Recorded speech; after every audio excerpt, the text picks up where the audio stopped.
E aí galera, tudo bem? Sejam bem-vindos à nossa aula de número 6 e na aula de hoje a gente vai falar sobre máquinas de fluxo. Hoje a gente vai abordar a equação de energia, vamos voltar a esse tema e por vez nós vamos voltar também ao tema de equação de conservação de movimento angular. Vamos falar das classificações das máquinas de fluxo. Dentro das máquinas de fluxo nós vamos debater sobre bombas. E por fim a gente vai voltar ao anterior e vamos falar da potência de bombas e turbinas, mas agora aplicadas em situações reais.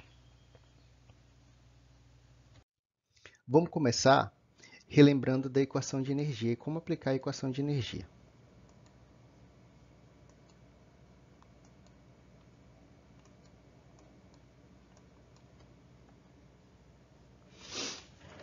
Então nós temos o seguinte, né? Nós temos esse sistema por onde escoa a água. Vamos ler o que ele está pedindo para a gente fazer aqui. Ele diz o seguinte: água escoa de um reservatório cujo nível é invariável, né? Então vamos entender nível invariável como regime permanente, através de um circuito hidráulico acoplado a uma máquina que produz potência. Aqui o problema está chamando de P, mas a gente vai chamar de ΔM, ΔWM dt, né? Então isso aqui vai ser a potência dessa máquina que está associada a esse escoamento. A pressão relativa no interior da tubulação na seção 2 é P igual a 10 a quinta newtons por metro quadrado. A velocidade na saída é igual a 9 metros por segundo e o diâmetro do tubo D na saída é igual a 15 centímetros. Suponha que não há atrito nem perdas e determine a potência e a natureza da máquina. Então, a gente vai determinar qual é a potência dessa máquina que está acoplada a esse escoamento e vamos inferir se essa máquina é uma bomba ou é uma turbina. Qual dessas duas opções a gente pode escolher, né? Então, vamos lá. Para começar, a gente precisa primeiro entender, né? Então, o fluido ele sai da seção 1, então ele caminha por todo esse sistema de escoamento, passa pela máquina, que vai injetar ou retirar energia cinética desse escoamento, e aí sai na seção número 2, né? Então, percebam que ele só te deu variáveis relacionadas basicamente à seção número 2. Por que ele te deu variáveis basicamente relacionadas à seção número 2? Porque na seção número 1 a gente tem um sistema que está interagindo com o meio, então a gente pode dizer que a pressão que nesse ponto é igual à pressão atmosférica, e sempre nós estamos interessados em pressões maiores que a pressão atmosférica. Uma molécula que esteja acoplada a esse ponto aqui, ó, esteja exatamente nesse momento, ela vai ter uma velocidade de escoamento basicamente igual a zero, porque as moléculas que vão escoar serão primeiro essas moléculas que estão localizadas na parte inferior do recipiente, então elas adquirem movimento e caminham, depois as que estão adjacentes, e assim até chega a essa molécula que está interagindo com a superfície. E ele diz também que não há variação, não há atrito, né? Então a gente não vai considerar as perdas ocasionadas por atrito viscoso. Então, qual o problema? Como que nós vamos resolver esse problema? Aplicando a equação de energia. E essa equação você já conhece. Então a gente vai ter que a taxa de variação de energia interna menos a taxa de trabalho realizado pelo volume de controle na vizinhança vai ser igual ao somatório da, das energias que entram e atravessam o volume de controle mais o que já estava acumulado dentro do volume de controle, energia específica, né? Lembra-se que esse E minúsculo ele vai representar para a gente o somatório das energias específicas, potencial, gravitacional e cinética. Então, né, ele diz que o nível desse recipiente é invariável, então a etapa que varia, o termo que faz com que ocorra uma variação da energia específica com o tempo, né? Então a gente vai eliminar dessa equação, então a gente vai eliminar todas essas variáveis aqui. Com isso a equação vai ficar um pouquinho mais simplificada e nós vamos integrá-las em relação à área de entrada e à área de saída do volume de controle, né? Integrando, a gente tem o seguinte problema. Vamos lembrar que massa específica, velocidade, vezes a área é evasão volumétrica, né? Aliás, massa específica, velocidade, vezes a área é descarga mássica. Velocidade média vezes a área é evasão volumétrica. Então, em termos de descarga mássica, ele foi acoplado bem aqui. Ele aparece nas duas condições. Lembrem-se de se certificar qual é o sentido da normal com a velocidade, tanto na entrada quanto na saída, né? Então, na entrada a gente vai ter normal nesse sentido, velocidade para cá, já na saída ambos vão apontar para a mesma direção. E aí agora a gente vai fazer as simplificações pertinentes. Então vamos lá, a gente tem o seguinte, né? No ponto 1, a velocidade de escoamento é igual a zero, né? No ponto 1, a pressão é igual à pressão no ponto 2, então, pressão atmosférica. E dentro desse problema, não existe atrito interno, então não existe aumento da energia interna ocasionada pelas ações viscosas do escoamento. Então, o 2 é igual a 1, e aí a gente vai simplificar essa equação da seguinte forma, né? Então, a gente vai ter ó, aqui uma coisa importante aqui. Ó. Até aqui nós estávamos utilizando esse ΔW eixo dt. Né? Ele tem um sinal negativo. Então, nós vamos considerar que o trabalho produzido no eixo, a gente não sabe que tipo de trabalho é esse, então a gente vai chamar ele só de ΔWm dt. Percebam que ele está com sinal positivo, então a gente só transporta essa variável que está sendo representada por esta, né, com um sinal positivo. Então, essa aqui é a variável que vai representar a variação da potência, a taxa de potência dessa máquina, mas nós estamos representando ela com sinal positivo, tá bom? Por isso que ele saiu daqui com sinal positivo, negativo, aliás, e chegou aqui com sinal positivo. E aí a gente simplifica esse problema para o seguinte modo, né? A potência dessa máquina, que a gente não sabe qual é a natureza dela, vai ser dado por essas variáveis, né? A gente sabe o valor da aceleração gravitacional, 9,8, Z2 representa 30 metros, Z1 é igual a 6 metros, a velocidade 2 ele te informou, a pressão 2 ele também te informou, e a descarga mássica é possível de a gente calcular, né? Como que a gente calcula a descarga mássica? É o produto da massa específica, a velocidade, vezes a área. E a gente vai fazer isso na próxima etapa.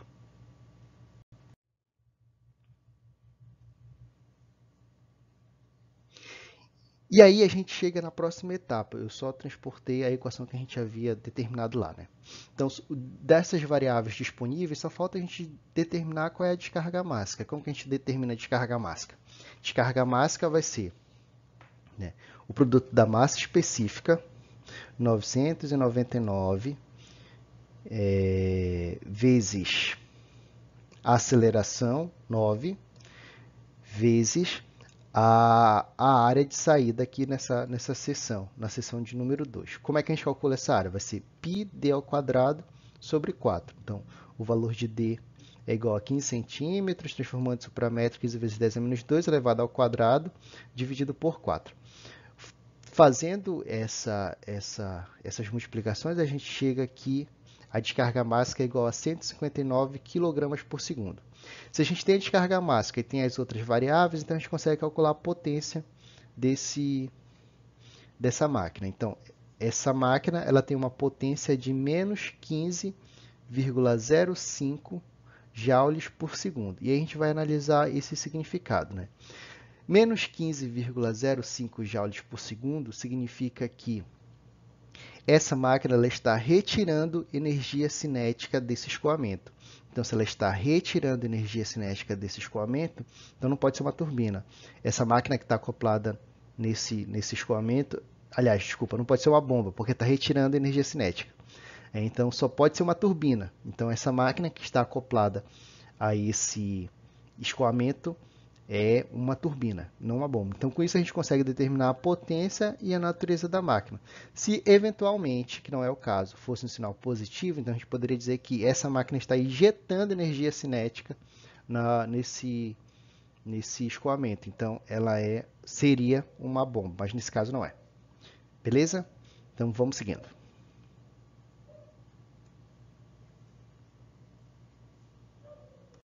Então, nesse momento, a gente vai utilizar a equação de Bernoulli modificada para a gente entender como vai se dar a variação de carga que pode ser injetada dentro de um escoamento por uma bomba ou que pode ser retirada do escoamento por uma turbina. Então, tendo a bomba e turbina como máquinas de fluxo, e a gente quer verificar a variação de energia através da ação dessas máquinas dentro do escoamento. Vou me dar a possibilidade de simplificar algumas etapas, porque essas etapas já foram descritas anteriormente quando a gente falou de perdas de carga e escoamento. Então, se ficar alguma dúvida durante esse processo, volta lá e vê as etapas bem descritas por menores. Então, a gente vai utilizar o mesmo raciocínio, só que voltados para um outro aspecto agora. Essa equação clássica você já conhece, equação de energia, né? Então, onde o E minúsculo ele já foi aberto para demonstrar para a gente como que se dá a variação de energia potencial gravitacional, energia cinética e energia interna de escoamento dentro do volume de controle. Esse Ezinho vai representar para a gente isso, né? Vamos entender que esse escoamento está em regime permanente, então não existe variação de energia específica em relação ao tempo. Com isso, a equação ela fica da seguinte maneira, né? De modo que quando a gente integrar a superfície de controle, a entrada e a saída do volume de controle, essa expressão ela se abre para Z2, V2, P2, menos E1, V1, P1. Né? É a massa específica, a velocidade, vezes a área de descarga mássica. Né? Essa variável essa taxa de variação de energia ela foi realocada dentro da equação para o lado direito, de modo que ela ficasse próximo das variáveis como o 2 menos o 1, que representam para a gente a variação de energia, né? E aí tudo isso foi dividido pela massa específica ou multiplicado pela... Tudo isso foi dividido pela aceleração da gravidade, então por isso que apareceu a aceleração da gravidade de algumas variáveis aí. O que a gente vai fazer agora? Vamos analisar primeiro esse termo aqui, ó, relacionado às energias. A gente tem isso aqui, a gente pode colocar a aceleração gravitacional em evidência, né? Então vai sobrar aqui esse U2 menos U1, e aqui a gente vai analisar esse termo aqui direitinho. Nós temos o seguinte, descarga mássica é a quantidade de massa que passa pelo volume de controle por tempo. Então, a gente pode dizer que isso é um dm/dt. Então, substituindo esse m ponto por dm/dt e reorganizando, a gente vai ter a quantidade de energia por massa. Tudo isso aqui a gente já viu anteriormente que representa a perda de carga de um ponto ao outro dentro de um escoamento. Né? Quanto de energia cinética foi perdida de um ponto ao outro. Então, a gente pode pegar tudo isso aqui, ó, toda essa variável aqui, e substituir por HP dentro dessa expressão aqui, a gente vai perceber que tanto as variações de energia quanto as perdas, elas estão sendo multiplicadas pela massa específica vezes a gravidade. Então, a gente pode colocar em evidência e a gente chega ao seguinte, né? A seguinte expressão. HP entrou aqui, depois ele passou para cá, para dentro somando. Então, a gente tem as perdas de carga de um ponto, a gente tem as variações de energia do ponto 2 até o ponto 1, mais o quanto que perdeu de carga multiplicado pela massa específica vezes a aceleração da gravidade. Então, tudo isso aqui a gente vai chamar de HB. Né? O que vai representar o HB? HB é a energia mecânica que é retirada por uma turbina ou que é inserida por uma bomba dentro de um escoamento. Nesse caso, a gente vai trabalhar primeiro com bomba, né? Então a gente está calculando a potência dW BDT vai ser a potência da bomba, né, dentro do escoamento.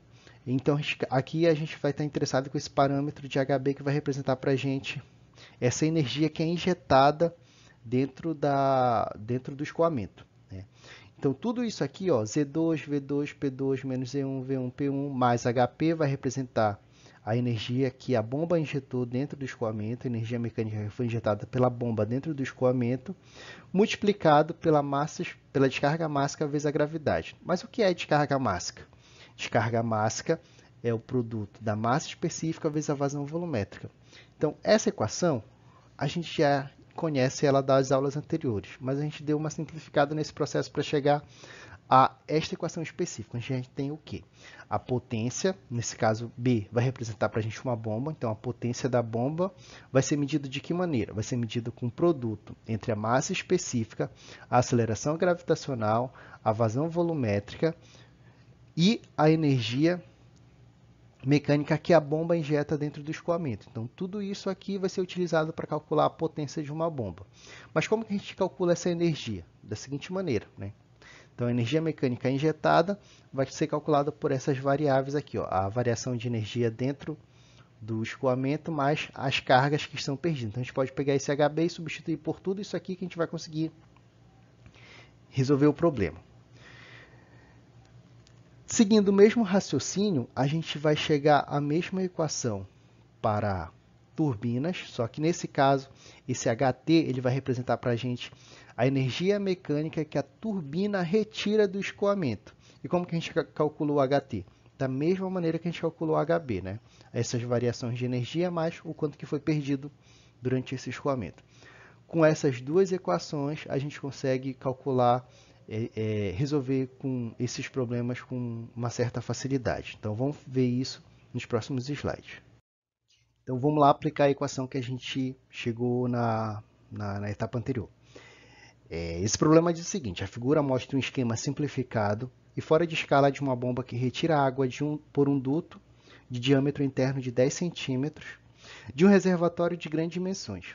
A água é descarregada com vazão constante Q igual a 0,02 metro cúbico por segundo, a altura H de 38 metros acima da bomba, através de um duto de diâmetro interno D igual a 8 centímetros. Então, a área de saída tem um diâmetro de 8 centímetros. Considerando que entre as seções 1 e 2 exista perda de carga de HP igual a 2 metros, essa perda de carga está relacionada com o escoamento através do duto entre os pontos 1 e 2, e H3 e H igual a 3 centímetros, o H minúsculo aqui é igual a 3 centímetros, H minúsculo igual a 3 centímetros, determine a potência que a bomba fornece ao escoamento. Então, a gente já sabe que é uma bomba, já sabe que vai encontrar um valor de potência positiva, e o que falta é a gente analisar os pontos 1 e 2, né? Então, vamos lá. No ponto 1, a gente vai ter que a velocidade 1 é igual a zero e a pressão 1 é igual à pressão atmosférica. No ponto 2, a velocidade vai ser a velocidade de saída com a mesma pressão. A velocidade de saída é igual a... Não foi determinado para a gente a velocidade de saída. Bom, importante a gente saber isso, que a gente vai precisar determinar a velocidade. Com isso, bom, acho que agora é só a gente aplicar dentro da equação. Então, temos o seguinte, que a potência da bomba vai ser igual ao produto entre a massa específica, a aceleração gravitacional, a vazão volumétrica que foi informada e o HB, que é a energia mecânica que é inserida dentro do escoamento pela bomba, a carga que é inserida dentro do escoamento pela bomba. Como que a gente determina HB? HB é a diferença de energia entre os pontos 1 e 2, né? Mais a perda relacionada a ele. E a perda relacionada a esses pontos 1 e 2. Vamos lá calcular essas variáveis. Então, temos o seguinte, né? No ponto 1, a pressão é igual à pressão atmosférica e essa pressão é semelhante no ponto 2. Né? A velocidade 1 é aproximadamente igual a zero. A velocidade 2 a gente vai precisar determinar. Z1 equivale ao valor de H minúsculo, ou seja, 3 metros. E Z2 equivale ao valor de H maiúsculo e representa 38 metros. Então, para a gente resolver esse problema, falta a gente determinar a velocidade de escoamento em 2 e o valor da perda de carga, que na verdade já foi informado. Aqui não, a perda de carga tem o valor de 2 metros. Então, vamos lá, né? Primeiro, a gente precisa determinar a velocidade em 2. Como a gente determina a velocidade em 2?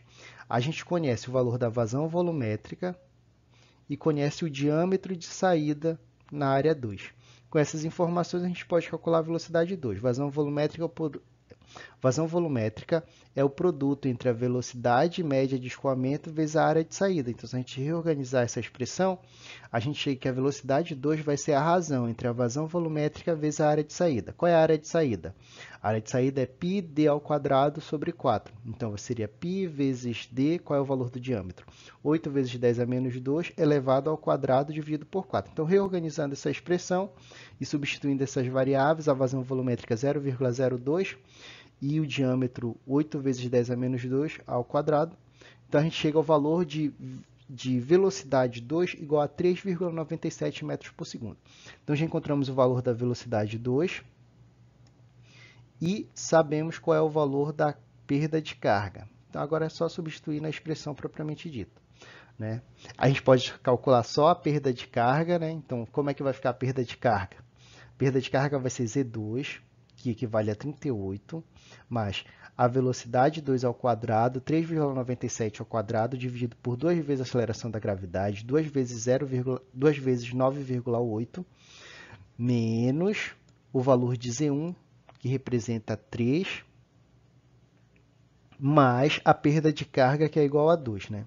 Então, com isso, a gente tem que a carga injetada pela bomba dentro do escoamento equivale a 37,8 metros. Né? Pode substituir direto aqui e fazer essas multiplicações. E aí a gente vai chegar ao seguinte resultado, né? Que a potência da bomba vai ser igual a 7,4 kW. Chegamos a esse valor de potência aqui, considerando a massa específica igual a 999, a aceleração gravitacional 9,8 e a vazão volumétrica de 0,02. Então, com isso, a gente consegue determinar a potência da bomba. Percebam que o valor positivo, então significa que, de fato, a gente está confirmando que essa máquina de fluxo está injetando potência dentro do escoamento. Vamos para o próximo exemplo, falando sobre turbinas. Agora vamos para um exemplo com turbinas. Né?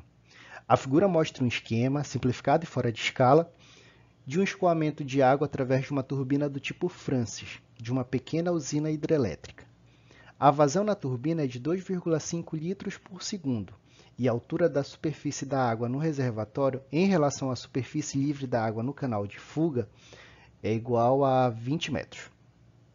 Considerando a situação ideal em que se despreza as perdas por atrito e que, na seção 2 do canal de fuga, a água tem velocidade aproximadamente nula, determine a potência transferida do escoamento para a turbina e faça uma análise comparativa com a situação real. Então, vamos lá, vamos por etapas.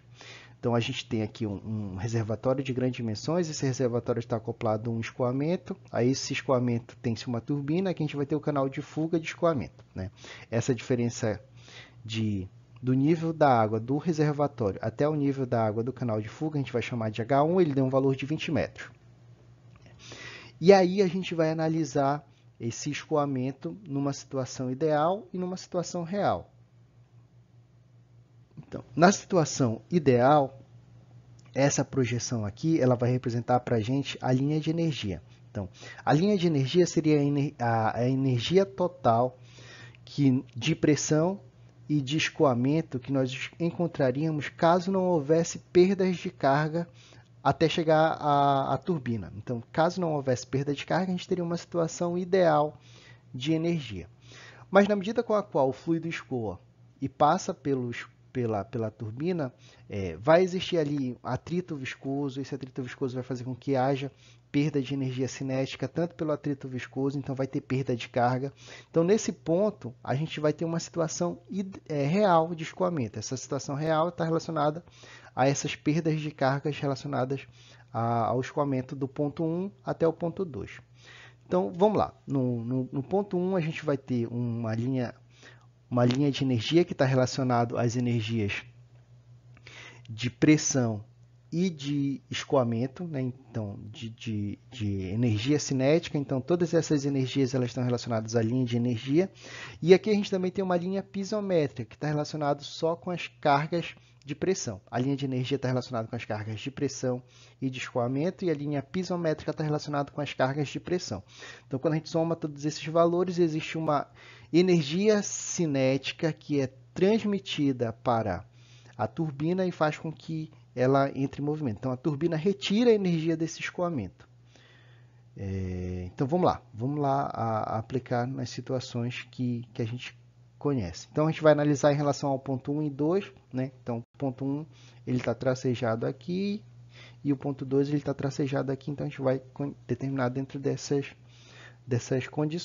Então, numa situação ideal, a gente vai ter o seguinte, que a potência da turbina vai ser o produto entre a massa específica vezes a aceleração gravitacional vezes a vazão volumétrica multiplicado pela carga que a turbina retira do escoamento.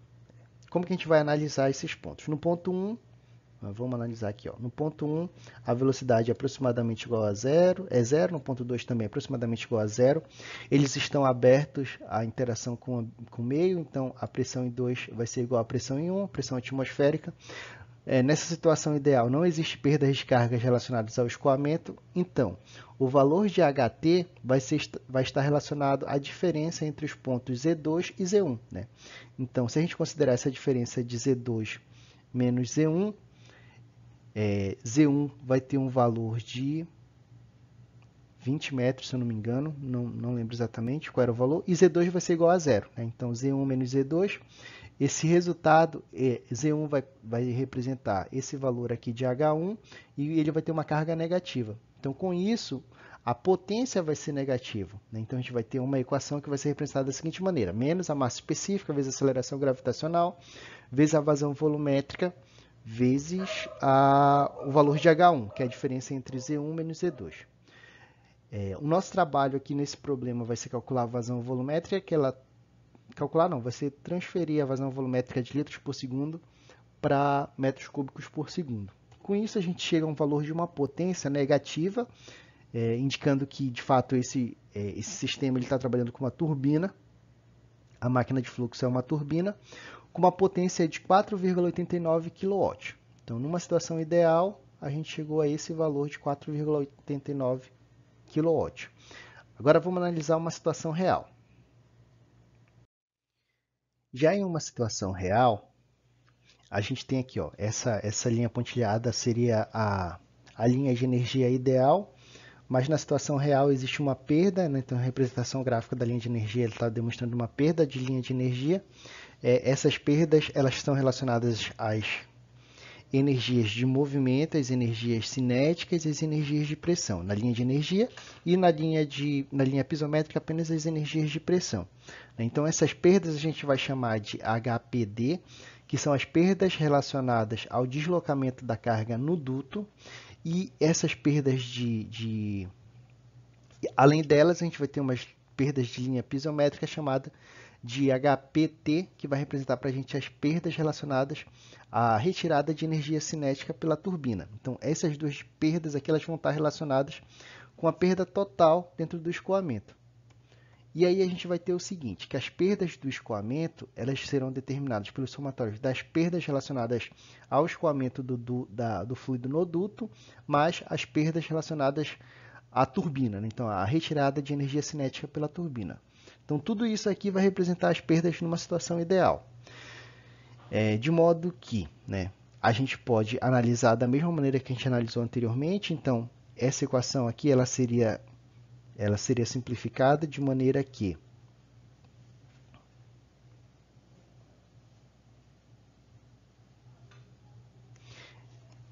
as pressões serão as mesmas, né?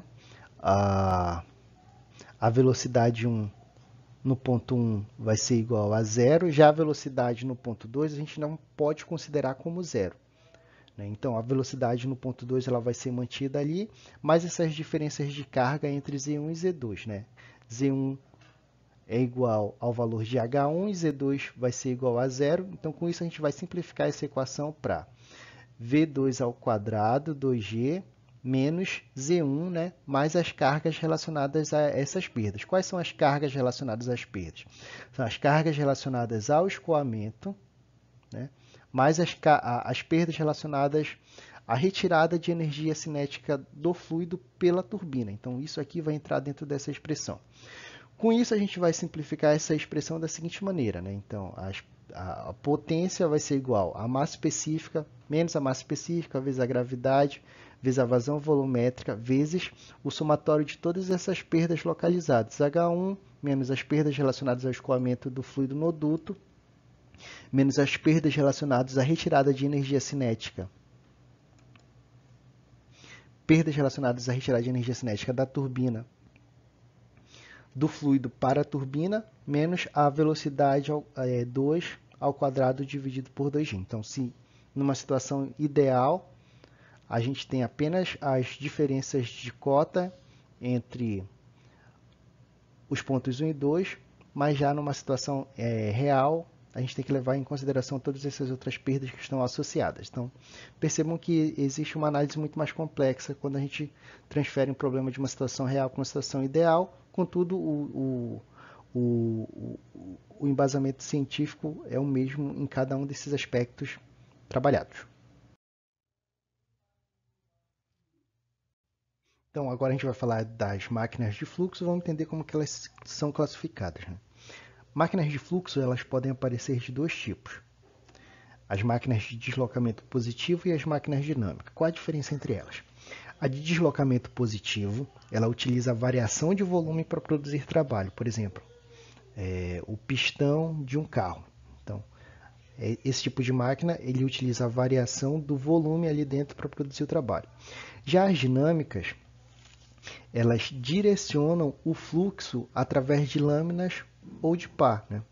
Então, por isso elas são chamadas de turbomáquinas. Por quê? Porque o trabalho resultado é efeito da dinâmica do rotor sobre a corrente do fluido. Então, geralmente elas são utilizadas para produzir potência, para gerar potência. Dependendo da geometria com a qual o fluido entra dentro de uma turbomáquina, ela pode ser classificada como axial ou radial. Turbomáquinas de fluxo axial, o fluido entra paralelamente à turbomáquina, e as turbomáquinas de fluxo radial, ele vai entrar em função do raio, de modo que, dependendo da variação do raio, a energia cinética relacionada ao fluido em movimento dentro da turbomáquina, ele vai ser maior ou menor. Então, na entrada o raio é menor, então tem uma menor energia cinética, e na saída o raio é maior.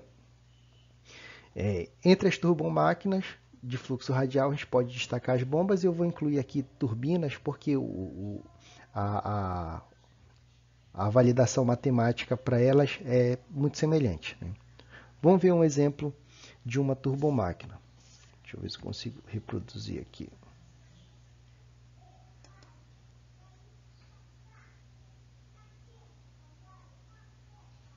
Então vamos lá, ó, observem aí o exemplo. A gente tem uma simplificação de como que vai ocorrer o processo dentro de uma turbomáquina. Então a gente tem uma região onde tem um local. Nesse local vai existir um rotor acoplado a um impulsor, né? Esse impulsor ele pode ter diferentes geometrias. Dependendo da geometria, o rendimento vai ser maior ou menor, né? Então, ou com maiores ou menores perdas. As veias desse impulsor, elas têm a função exclusivamente de direcionar o fluxo de fluido dentro desse escoamento. Então, ó, observem aí, ó, que existe uma região onde vai receber o fluxo e, através dessa rotação, vai transferir quantidade de movimento para o fluido. Esse fluido ele vai ganhar energia, né? Isso vai fazer com que exista uma região com menos pressão, né? Com uma pressão menor, ele está mostrando ali a pressão menor. Aí as veias vão direcionar o fluxo do fluido para onde ele deve escoar, né? Então, ele está mostrando exatamente isso aqui, as veias direcionando o fluxo do fluido. Na medida com a qual a água entra dentro do impulsor, ela vai adquirindo velocidade cinética em função da variação de raio. Então, quando o raio é menor, menor velocidade cinética. Quando o raio é maior, maior velocidade cinética.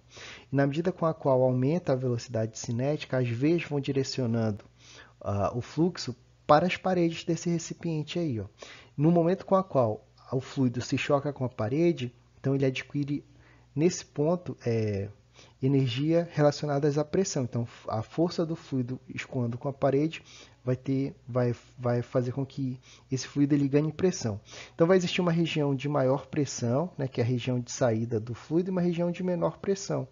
Isso vai fazer com que trabalho seja transferido da máquina para o fluido e aí aumente a velocidade de escoamento. Basicamente foi isso que esse vídeo quis ilustrar. Eu vou colocar ele com áudio lá na sala virtual para a gente entender melhor como que ele se comporta. Mas aqui é só para ilustrar esse processo de transferência de trabalho da máquina para o fluido em escoamento. O raciocínio para turbinas é um raciocínio inverso a isso, é retirar trabalho do escoamento do fluido, enquanto que das bombas é injetar trabalho no escoamento do fluido. Então agora a gente vai entender como que vai se dar a entrada e a saída dentro do volume de controle. Vamos delimitar essa região de volume de controle de interesse para definir as equações que descrevem a variação de potência mecânica dentro de uma turbomáquina, seja ela bomba ou turbina. Então imagine que na entrada a gente vai ter um raio R minúsculo, de modo que o vetor velocidade ele pode ser decomposto em velocidade do rotor. Essa velocidade do rotor ela vai ser determinada por... Caramba, não está funcionando aqui. A velocidade do rotor ela vai ser determinada pelo raio multiplicado pela velocidade angular. Então a gente está chamando isso aqui de velocidade do rotor, né? E pela velocidade do fluido, de escoamento do fluido, que esse W maiúsculo 1. Né? Dessa relação desses dois vetores, a gente pode calcular a velocidade com a qual o fluido ele é acelerado dentro da entrada do propulsor. Na medida com a qual o raio ele varia de R minúsculo para R maiúsculo, é possível a gente perceber que a velocidade tangencial aumenta, né? Porque a velocidade do rotor vai aumentar. Se a velocidade do rotor ela é o produto entre o raio vezes a velocidade angular, então na saída existe uma velocidade maior do que na entrada. De modo com que o fluido ele vai ter uma maior energia na saída. Isso vai fazer com que, através da condução das veias do propulsor, eu não lembro se era essa palavra que ele estava usando, mas enfim, das veias do propulsor, ele vai fazer com que esse fluido, ele que tem grande energia, se choque com o recipiente, que vai conduzir o fluxo de água, né, esse choque com o duto. Na medida com a qual ele se choca com o duto, ele aumenta a pressão. Né? Isso faz com que esse trabalho seja transmitido do rotor para o fluido em escoamento. Né? Então, aumenta a pressão, e se ele aumenta a pressão, o fluido ele ganha mais energia. Né? Então, ele vai ganhar uma quantidade de energia maior. Com isso, vai existir uma região onde vai haver maior pressão, que é a região de saída, e uma região de menor pressão, que é a região de entrada. Né? Vamos ver isso como que fica na equação. Essa equação ela descreve para a gente a variação de momento angular dentro de um volume de controle para um fluido em escoamento. Né? Essa variação de momento angular ela vai ser o somatório das forças de superfície. Então a gente vai ter um momento angular multiplicado pelas forças de superfície. Que forças de superfície são essas? Os atritos, o atrito relacionado ao escoamento do fluido e à pressão, mais as forças de gravidade, né, essas forças originadas pela diferença de cota entre o duto, mais o torque. Em relação ao torque, o torque ele pode ser positivo ou negativo dependendo do tipo de turbomáquina de análise. Então ele vai ter um valor positivo ou negativo se for uma bomba ou uma turbina. Né? Mas a variação de quantidade de momento linear que atravessa a superfície de controle na entrada e na saída é mais do que já existia dentro do volume de controle. Em condições otimizadas, se a gente restringir o volume de controle para um ponto específico, a gente pode simplificar essa equação da seguinte maneira, né? Há uma condição de regime permanente, de modo que o torque ele vai ser o torque transferido para o eixo, transferido do eixo vai ser a integral do torque, da quantidade de movimento angular na entrada e na saída do volume de controle, vezes esse produto aqui de massa específica, velocidade, vezes a área, que a gente já conhece como descarga mássica. Então, fazendo essa integração, a gente vai ter o seguinte, né, que o torque no eixo ele vai ser o raio menos multiplicado pela velocidade tangencial na saída, menos o raio multiplicado pela velocidade tangencial na entrada. Então, a gente tem saída e aqui a gente vai ter entrada, vezes a descarga mássica. Se nós multiplicarmos a velocidade angular pelo torque do eixo, a gente encontra o que a gente chama de potência mecânica.